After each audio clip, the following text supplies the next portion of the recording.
புதுச்சேரி நள்ளிரவில் முன்விரோதம் காரணமாக இரு தரப்பினருக்கு இடையே ஏற்பட்ட மோதலில் இளைஞரை கற்கள் மற்றும் கத்தியால் வெட்டி கொலை செய்யப்பட்ட வழக்கில் 3 சிறார் உட்பட 3 பேரை கைது செய்த போலீசார் அவர்களை நீதிமன்றத்தில் ஆஜர்படுத்தி 6 பேரை காலாப்பட்டு மத்திய சிறையிலும் சிறார்கள் 3 பேரை சிறுவர் சீர்திருத்த பள்ளியிலும் அடைத்தனர்.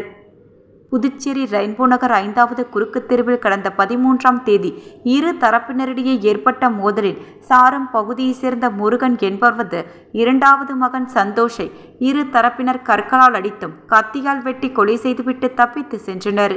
இச்சம்பவம் குறித்து பெரியகடை போலீசார் வழக்கு பதிவு செய்து விசாரணை மேற்கொண்டதில் உயிரிழந்த சந்தோஷ் மலேசியாவில் பேங்கிங் நிறுவனம் ஒன்றில் வேலை செய்து வந்த நிலையில் கடந்த சில மாதங்களுக்கு முன்பு புதுச்சேரி வந்துள்ளார்.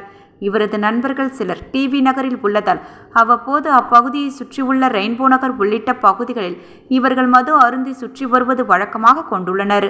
அப்பொழுது சந்தோஷ் நண்பரான மாதேஷிற்கும் டிவி நகரை சேர்ந்த ஹானஸ்ராஜ் கும்பலுக்கும் இடையே ஏற்பட்ட கோஷ்டி மோதல் காரணமாக சந்தோஷ் கொலை செய்யப்பட்டிருப்பது தெரிய வந்ததை தொடர்ந்து தட்டாஞ்சாவடியில் உள்ள மார்க்கெட்டிங் கம்பெனியில் பதுங்கி இருந்த ஹானஸ்ராஜ் மற்றும் அவரது கூட்டாளிகள் 9 பேரை பிடித்து விசாரணை மேற்கொண்டதில் கடந்த 9ஆம் தேதி ஞாயிற்றுக்கிழமை சந்தோஷ் தரப்பினர் ஹானஸ்ராஜ் நண்பரான விமலின் மண்டையில் அடித்ததில் அவருக்கு பலத்த காயம் ஏற்பட்டுள்ளது.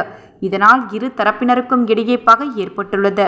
இந்நிலையில் கடந்த 13ஆம் தேதி நள்ளிரவில் ஹானஸ்ராஜ் மது போதையில் சந்தோஷிடம் போனில் அழைத்து ரெயின்போ நகர் பகுதிக்கு வர கூறியுள்ளார். மது போதையில் இருந்த சந்தோஷ் தனது நண்பர்களுடன் ரெயின்போ நகர் 5வது குறுக்கு தெருவிற்கு சென்றுள்ளார்.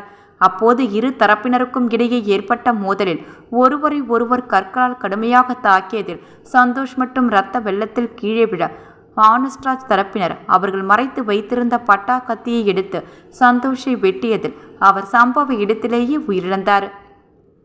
இதை அதிர்ந்த புதுச்சேரி முத்தியால்பேட்டை டிவி நகரை சேர்ந்த ஹானஸ்ராஜ், விமல் சந்திரன், அருண்ராஜ், விஸ்வா ஆதித்யா, நிர்மல் மற்றும் கருவடிக்குப்பம் பகுதியைச் சேர்ந்த லியோ அரவிந்த்ராஜ் மற்றும் 3 சிறார்கள் உட்பட 9 பேரை கைது செய்த போலீசார் அவர்களிடம் இருந்து கொலைக்கு பயன்படுத்திய கத்தி உள்ளிட்ட ஆயுதங்கள், 2 சக்கர வாகனம் மற்றும் செல்போன் ஆகியவற்றை பறிமுதல் செய்து 9 பேரையும் நீதிமன்றத்தில் ஆஜர்படுத்தி 6 பேரை காலாப்பட்டு மத்திய சிறையிலும் 3 சிறார்களை அரியாங்குப்பம் பகுதியில் உள்ள சிறுவர் சீர்திருத்த பள்ளியிலும் அடைத்தனர்.